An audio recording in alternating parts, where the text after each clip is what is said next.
বাচ্চাদের নিরাপদ রাখতে এবং এমন দুর্ঘটনা এড়াতে কিছু জরুরি পদক্ষেপ নেওয়া উচিত।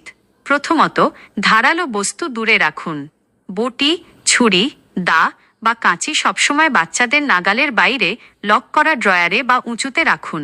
দ্বিতীয়ত, বাচ্চাদের সামনে আম কাটা থেকে বিরত থাকুন। অনেক সময় বাচ্চারা বড়দের অনুকরণ করতে গিয়ে লুকিয়ে ধারালো জিনিস দিয়ে আম কাটার চেষ্টা করে। তাই তাদের সামনে সাবধানে কাজ করুন এবং একা একা এই কাজ করতে কঠোরভাবে নিষেধ করুন। তৃতীয়ত, নিরাপদ বিকল্প দিন। বাচ্চাদের যদি ফল কাটার খুব শখ থাকে, তবে তাদের প্লাস্টিকের বা ভোঁতা ছুরি দিয়ে নরম কোনো ফল যেমন কলা কাটতে দেওয়া যেতে পারে, তবে তা অবশ্যই সম্পূর্ণ বড়দের নজরদারিতে হতে হবে। চতুর্থত, সচেতনতা তৈরি করুন। বাচ্চাদের বুঝিয়ে বলুন যে ছুরি বা দা কোনো খেলনা নয়। এগুলো দিয়ে কেটে গেলে প্রচণ্ড রক্তপাত ও মারাত্মক ক্ষতি হতে পারে। এবার জেনে নেওয়া যাক জরুরি অবস্থায় করণীয় বা ফার্স্ট এইড সম্পর্কে।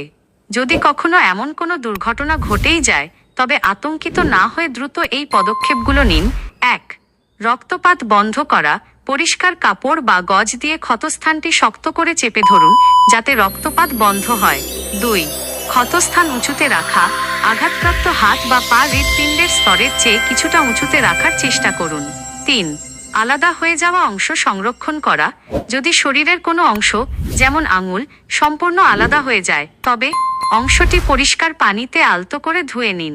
তবে খুব বেশি ঘষবেন না। সেটিকে একটি পরিষ্কার ভেজা গজে বা কাপড়ে জড়িয়ে একটি বায়ুরোধী বা এয়ারটাইট প্লাস্টিক ব্যাগে রাখুন। এবার ওই ব্যাগটি বরফ ভর্তি আরেকটি ব্যাগের ভেতর রাখুন।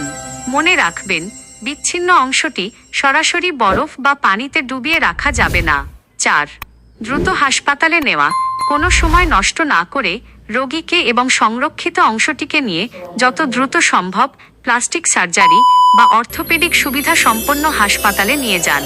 ৬ ঘন্টার মধ্যে অপারেশন করতে পারলে বিচ্ছিন্ন অংশটি জোড়া লাগানোর সম্ভাবনা অনেক বেশি থাকে। মনে রাখবেন, সচেতনতাই পারে আমাদের সন্তানদের এই ধরনের বড় বিপদ থেকে রক্ষা করতে। সুস্থ থাকুন, সতর্ক থাকুন।